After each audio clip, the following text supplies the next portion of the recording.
Cool. There you go. Things lighten up. Yeah. I should have brought my Gatorade. I'm thirsty. How you doing? Doing good. When you saw, like, take us through the whole play, like what you saw, when you thought you had a shot at it, all of it.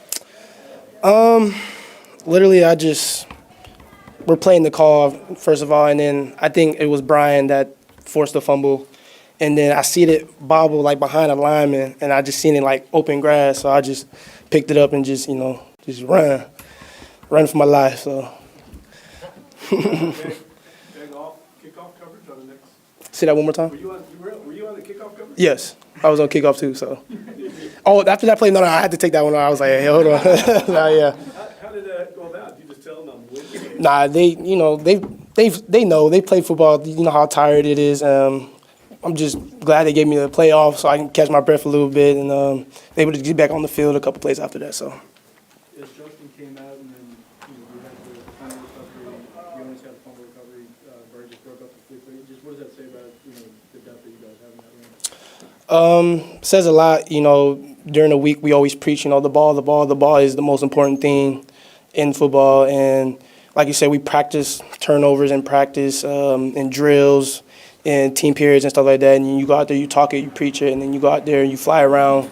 Good things happen when you're around the ball. So. What did you think of that Burgess play on the flea flicker? I don't know how well you saw it. That was actually the play of the game.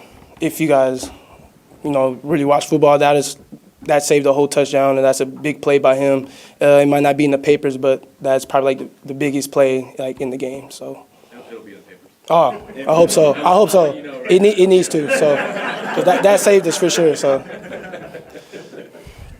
It seems like you guys are real tight in that secondary group. Does that togetherness kind of help fuel the playmaking and everybody feeding off each other? Yes.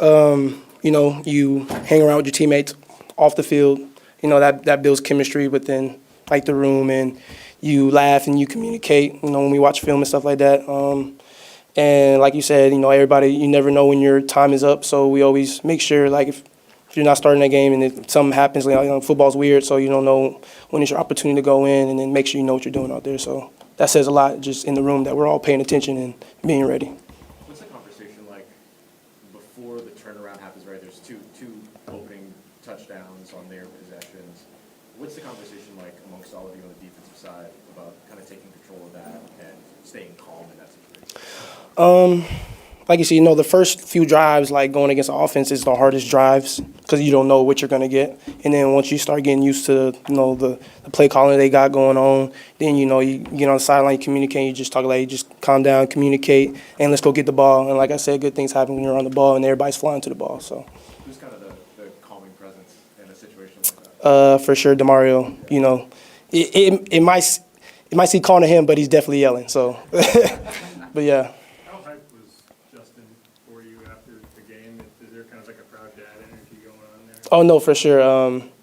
He was definitely more excited than I was, for sure, when I seen him. And even when Julian was out there, too, he had a video and everything. We just talked about it. It's just cool to see the vets, just happy for the young guys and going out there just having fun. So. Were there adjustments that Brandon Staley made that you could point to have the success you guys did in the second half? A little bit. There's always going to be something to adjust off of. But like I said, you make a call, you execute the call, and you fly to the ball. That's all it is. And you can see that's all we were doing from the D-line, from linebackers and the DBs. And that's how you get 5-0. You get 5 turnovers. That just sets you up for a big W at the end of the day. Was it as simple as just getting used to what they were doing? Yeah, a little bit. But, they can always switch it up. But, you always have that might, okay, if you get in this, they might do this. So you always have to keep that in your head, okay, just make sure you just actually just execute the call and just go out there and just fly around. I don't know.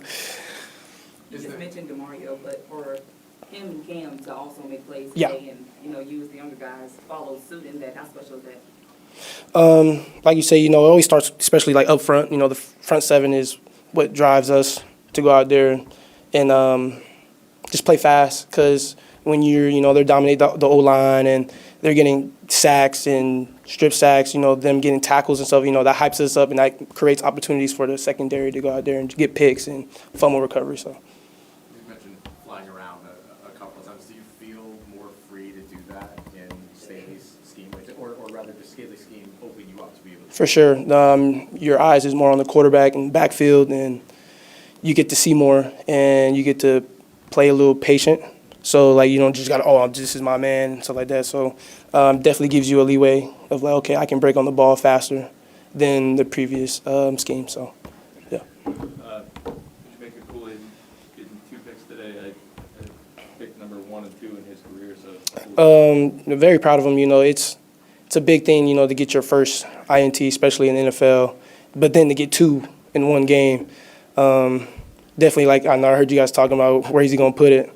Definitely got to have a special place to put at least fit 2 of them or stack them or whatever. But like I said, just proud of him. He during the week he's always preparation. He's communicating. He's doing way better than he was last year.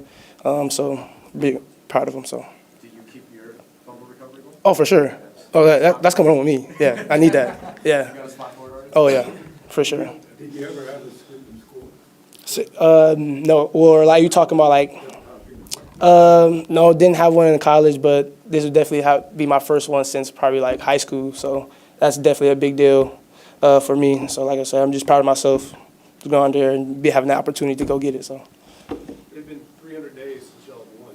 I mean, what's it feel like to finally in that drought? You try not to think about it like that.